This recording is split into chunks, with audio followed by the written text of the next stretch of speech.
I'm curious, like, what your take is on getting to Paris and going head to head with Janja, who's pretty damn strong, competitive boulderer, and as are you. So it's And like I lead think climber. a lot of people are going to be looking at like you two, kind of like what's the throwdown. So do you think about the competition much, and how do you size up Janja as somebody that you'll be facing? Like I just haven't thought about it too much, but like yeah, it's weird because for so long like the goal was to just qualify that I was like, oh, like, well, what do I want to do at the Olympics? And I actually talked to my sports psych about it, and I was like, is it bad if I don't have like an outcome goal? And he was like, no. I was like, okay. Like my goal is just to like have that same like joyful, happy mentality that, I've had a glimpse of recently because I know that will also produce my best climbing. Yeah. And like, yeah, maybe I should believe that I could podium or do well. Um, but yeah, I struggle with confidence still to this day. So, um, yeah, I don't know. I really haven't thought about it too much. And like, I'm not intimidated by anyone in particular because I'm not going there to like try and compete against anyone, really. It's such a weird event because it's like the Olympics, like it's supposed to be the biggest event ever, but it's just like a random day. Like it's one set of boulders, it's one rope. Well, I guess if you make the final, then it's like more. Right. But then the final is decided by like four boulders, one lead route. Like you could train so much for this one event, or you could train like not at all, and like maybe there wouldn't even really be a big difference. I don't know. I think, in the past, like World Cups and the overall season and things like that held so much more weight. Because it's like, yeah, if you can prove that you can win a whole season, that's, I think, should be like more recognizable than winning the Olympics. Yeah. And because, yeah, it's so random. It could be anyone's day. Yeah, for sure.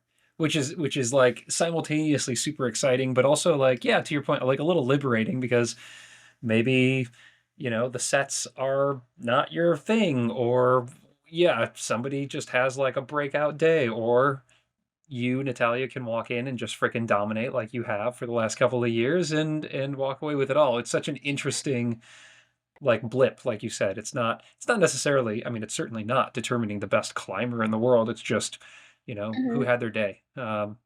Which is like crazy with regard to, I'm sure, the pressure, but it sounds like you got a really healthy outlook on it. You're alleviating yourself of that pressure by looking at the process and being in the moment, and how cool to be in the athlete village in Paris. And, I mean, it's just like the experience itself is far more than the couple hours of being on the Yes. mats. And I mean, I'm sure there will come a time where like I do start to feel more stress about it, and I'm sure I'll think about the outcome more.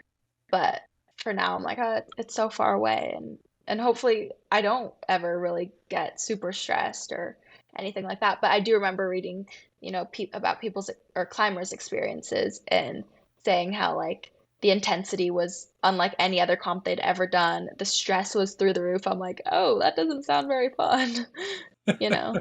All right, y'all, just a quick second here to talk about chalk. Chalk? Yes, chalk. For climbers, it's kind of important, don't you think? We want to keep our fingers on the rock and on the plastic.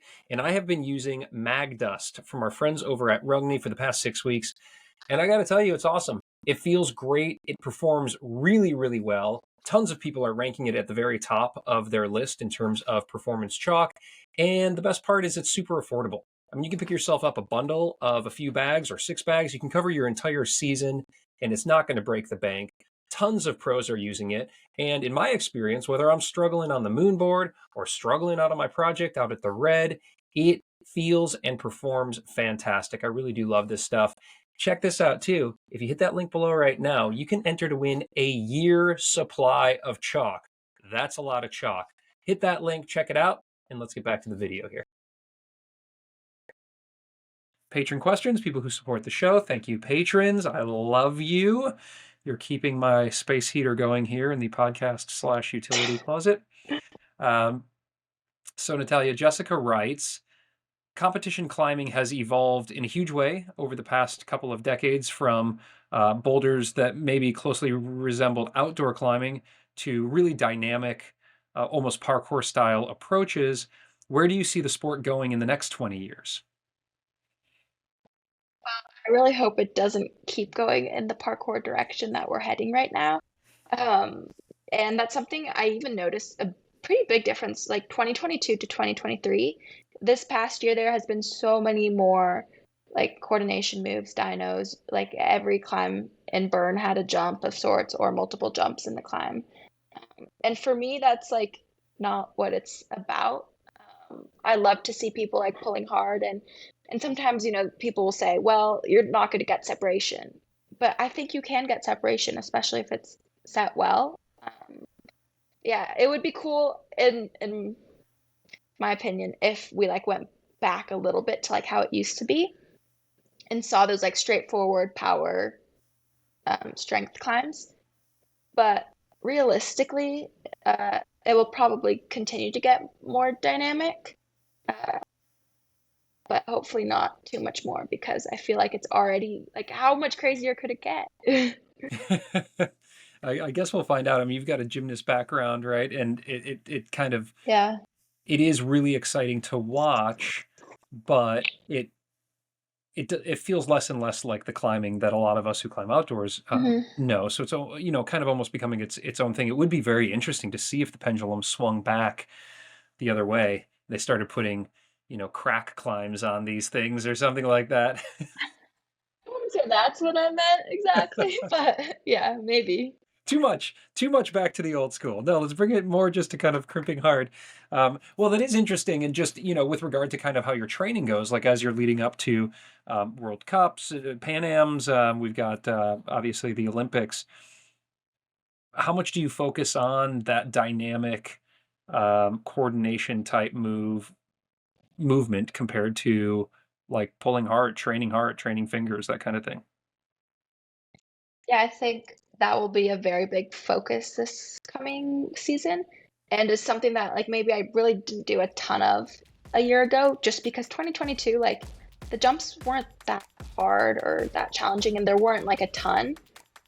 And then 2023 was just like bam, like jumps are in.